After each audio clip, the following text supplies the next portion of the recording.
আমি কেন বললাম মালয়েশিয়া 85,000 টাকায় লোক পাঠাতে হবে, দালাল যারা তাদেরকে আইনের আওতায় আনতে হবে। আজকে খবর পেলাম যে একদল আমার বিরুদ্ধে খেপে গেছে।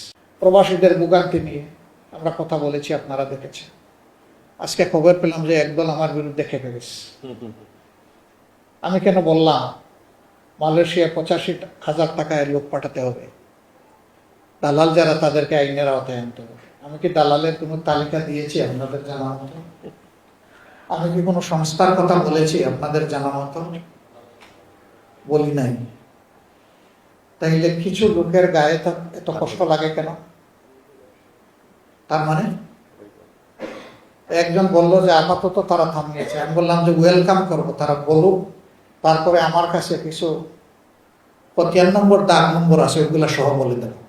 জনগণের পক্ষে কথা বলতে গিয়ে কোনো সিন্ডিকেটের কোনো হুমকির তো আঁকা করবো না। এটা শুধু মালয়েশিয়া না, সারা বিশ্বে আমাদের এই গরিব লোকগুলোকে নিঃস্ব করে দেওয়া।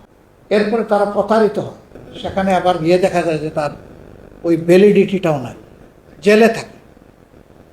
তা আমরা কি এগুলা নীরবে গিলবো আর হজম করবো, দেখতে থাকবো? না, এগুলার বিরুদ্ধে আমাদের লড়াই ছিল। আমরা কি করতে পারবো?